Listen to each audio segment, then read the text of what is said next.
Find out more and more every day. Awesome. All right, we're on. All right. Hey guys, welcome to the BV Talk Show. Today's episode is going to be covering starting over. I know that topic. Forgot to introduce our guys here. We got Tim Giuliano, Jonathan JT Thomas, Frank Ramppen, and Anthony Conte. We're going to have to start this whole episode again, but we're not going to, because today's topic is how do you handle an unrealistic player? And what is your approach to that? And we obviously in sports. Can I start? Yes. You stink at opening. Stop doing that. Is that how you do it? You're actually so Frank, direct, okay, is Frank's approach. Direct. No, just call the dude out. No, stop. That's my approach. Yeah. Usually. So yeah, what is our method? Obviously, sports, there's a lot of failure in all sports. We have picked a sport that if you fail 7 out of 10 times, you're considered Hall of Famer. You have 300 batting average. So there's a lot of failure in baseball. And we deal with a lot of unrealistic expectations, I think, in part of social media today, and kids scrolling and who's committed and this, that, and the third, and everybody thinks they should be at that level, but they don't realize the talent or the things that go into it. So I think we deal with this quite a bit. Anybody want to jump off what their approaches are? I mean, like I think you were saying there, it really does depend on what their aspirations are. And there's lots of different levels of not in touch with reality. I mean, if a kid stinks and he thinks he's going to the big leagues, I think that's an easy one to diffuse. But the kids that are... Yeah, had to have that conversation with Birds a couple weeks ago. Do we want to go there and just get the elephant in the room, just talk about it? Sure. All right, go ahead. You did it. Yeah, that's true. Birds, why don't you talk from your perspective? Come on. So Verge comes home from Springfield College, where he fought his way onto the team, got some playing time, was a part of the team. He did the same thing in high school at Stanford High, from what I understand, probably a little different level, a lot more playing time in high school, correct? No? Okay. Took lessons at the academy for years as a player, mostly with Mike Abate. I did a few. Anybody else? Nope. Nope. Came back from college to come back and work for us and work for himself, working on trying to continue his career as a player. Thought he was Josh Donaldson. He mimicked everything, including his haircut and his cover on his phone about Josh Donaldson. The bringer of rain, I think is. Bringer of rain. Bringer of rain? Yep. That's his nickname. I've learned through Verge. Good and he's working. Incredibly hard worker. Absolutely. Every 3 minutes, he's in the cage. Yep. And I started working with him because he works for me. And he asked you to work with him and work with this swing, and you are one of the most loving people we know. You give a lot, you're very, very generous, and you said, sure, Verge, I'll keep working with you. And I'm sitting there watching them work out, and I'm like, what the hell? Now keep in mind I have this philosophy. Now I was just talking to the guy who's hoping to get drafted in football that, people get missed. There's so many undrafted free agents playing the NFL. Willie Brown, ready for an obviously, I'll bring that up whenever I can. Hall of Famer, undrafted. And there's lots of guys that get missed in the baseball draft. There's lots of guys that get missed in any sport. But when there's scouts out there the way it works today, where there's all these camps and all these showcases and all these videos and all these people out there and all the data that's out there to play 4 years of college and to somehow get missed with all the rounds of the draft that they have now, your chances of playing somewhere, independent ball or going to a tryout or whatever, it's tough. It's that if you're tearing it up for your college, the percentages of playing pro ball and then playing in the major leagues are crazy. So I'm working with Verge with that general thought in my mind. Come on, you can be honest. And then you thought he had a shot? No, I'm building up to that. And then evaluating his talent, he's got no shot, but he's so passionate about the game, and I don't have a problem working with him, and he's improving. And I believe that I made many, comments about what I just said, that your chances of getting picked up by somebody, your chances of being found by somebody are so remote, it's unbelievable. But you still wanted to work. I was still willing to help you improve, knowing that, you had no shot in hell. And then came Anthony. Well, and from this perspective, you know, I didn't play at the level you played at, and you know, do a lot of the recruiting aspect. But how many guys have we seen come through the building that I love you to death are way better than you that are still trying to chase it? They're 23, 24, 25 years old, still trying to chase it. I mean, McGalley, for him to get picked up at 28 a couple years ago, that was insane, and he worked his butt off. But he got by the Bears. I mean, he didn't get picked up by a pro team, but Indie ball, right? Indie ball, you know, and that was an insane amount of work. And he was a very, very good athlete. Was he drafted in high school or college? I don't know. He was supposed to go. Not quite sure. So that's a guy who had a shot. I mean, you got a kid like Taylor Olmsted who was drafted out of high school, played at UConn, then at Southern New Hampshire. 6'3", He just ran a 6'3", and he's not affiliated with anybody. And again, do you know what your 60 time is? Arm speed, exit velocity. Whereas they use the calendar, not a clock. Yeah. So it just, you know, I have some issues, and I just kind of been very direct at some things, and I saw this working, and I was a little confused about what the goal was. And I don't know how did we start the conversation? Do you remember? You brought me in, sat me down, and just kind of went at it. What did I say? I blocked it out at this point. It's not important to remember. How many more sessions do you guys have after that? He has nightmares, guys. Sorry. You had 0 sessions after that. So after the conversation we had, where I just really, you know, our time here is very, very precious, right? Everything that we have a lot of things going on, even though the building is not as full as we'd like it to be when kids are in school, there's always a billion things going on. So to take one of our most valuable assets out for an hour of, you know, time, something was off for me. It just didn't seem like an efficient use of time. And also, we've seen kids get their hearts broken because they think they're able to achieve this, and they have 0 shot. But here's the other side of that for me, and this is a generalization, and pertain to him for sure, and different levels of this approach with some of the younger kids and different goals, and pertains to us working together for the years and me being the old guy who's been around a little bit longer with some experience. I think there's a tremendous amount of value to figuring things out on your own. For somebody to tell you, you stink, you shouldn't be playing anymore, stop. I was willing to give up my time, it wasn't a big deal. When you figure things out on your own, sometimes it's more valuable. I do think that if it went on for too long, eventually you have to say, okay, Virch, enough's enough. This isn't going to happen, but I really do think there is some value to not squash dreams and to not guide the kid to, or make a decision. Making decisions on your own is often more valuable than when somebody else makes it for you. Yeah. There's that side to it. But Gardner, right? Didn't he go to college, Brett Gardner, and not get picked up, and he just kept showing up? Right? Am I getting that right? I'm pretty sure he went to, what school? Is it Charleston? Went to Charleston and didn't make the team, and just kept showing up, and now he's playing. And those are rare stories, and even if he hadn't made that, there's a lot of stories like that of people who don't make it. But it teaches you a certain level of perseverance. You know, it teaches you maybe something in the future when you're building towards a different part of your career that, you know what, I spent all that time wasting trying to be a baseball player. I have to evaluate this a little better instead of waiting for somebody to tell me I'm done. You know, there's a lot of different ways to look at it. We don't want to just keep taking people's money to train them and mislead them to think that they do have a brighter future than our evaluations say, but to allow kids to chase their dreams, to sometimes realize them and then learn the hard way that it's time to pack it up.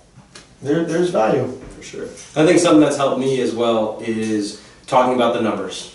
And flat out talking about the numbers. This is more specifically for the college recruiting aspect. You know, kids think they want to go play high-level Division I baseball, not realizing that I think the numbers are 7% of high school baseball players end up playing in college, and for 2 to 3 for Division I, 2 to 3 Division II, 2 to 3 Division III. Don't know where NAIA falls in there. So you want to go D1, you're in the top 3% of the country. Now you want to get money, you're in the top 1%. You want to go and play at Vanderbilt or these top ACC schools, you're in the top 1%. So either you're born with that, or you're born with it and you're just crushing work ethic, and you have to get extremely lucky, and you have to have money and resources to go get in front of those guys, and so many things need to happen for those stars to line up just perfectly. Whereas you might go to a D3 school and be the stud of the team, or go to an NAIA school, which who the hell wants to go to NAIA, but it could be an amazing school with an amazing education, and you get a great opportunity. I think one of the things that I heard a couple years ago that really clicked for the recruiting portion is when you're talking to a kid, I never like to tell a kid like no, you can't play here. Like you steer the kid like, look, it's going to be very tough for you. Guys are at Vanderbilt. The pitchers are throwing 93 to 95. They're throwing 3 pitches for strikes, whatever it is. You never really want to eliminate a kid, but you kind of want to allow him to figure it out on his own. And going back to those tangible numbers, that's the easiest things. Like, you know, if you're a shortstop and you're running an 8.260, you're not playing shortstop at the college level.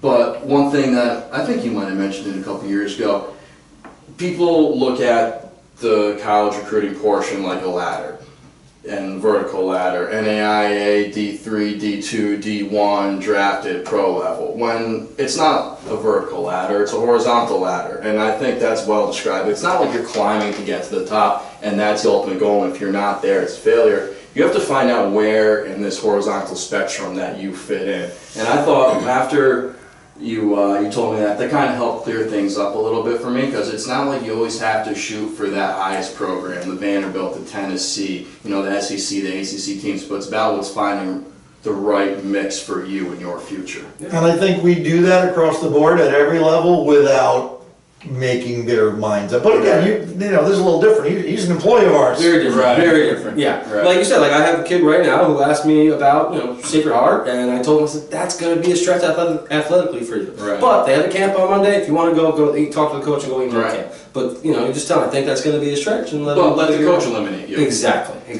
because like you said, I mean, we don't know what these guys are seeing, right? We might be completely wrong. I mean, we've had other kids, we mentioned one at lunch today, who, you know, didn't think that he was going to be able to go play at Florida. Overnight, he played 4 years, and he got, you know, ended up going and getting signed on a pro team. You know, a lot of different things can definitely happen for sure. And then on a lower level, when a kid wants to play high school, he's not even thinking about playing in college, but he wants to play high school, and you're looking, that's a stretch too. And you get your pride, the information, so that he understands what he's up against. But to say, yeah, you shouldn't try out for your high school team. No, no shot. I hate bringing up names. I mean, he was a good ball player. He has some physical ailments. Timmy Hardy was on his varsity high school team for 4 years. Yep. Because he was a great kid and a hard worker, and he obviously had some talent. You know, he had a little bit of a handicap, but and football. He played football for all 4 years. I mean, what a tremendous experience in life that.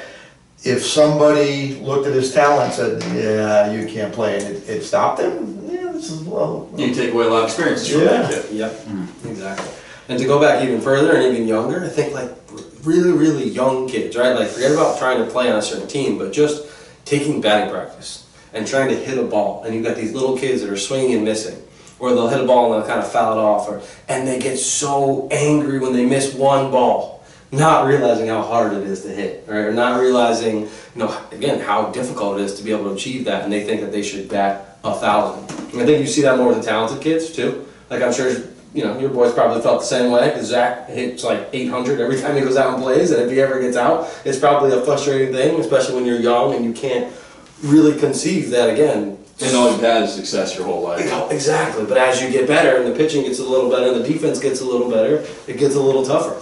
Yeah, most good players at young ages don't think they should ever make it out. Ever, yeah, ever. And it's like, to be able to hit a ball out there and not one of those guys make a play is a very difficult thing to do.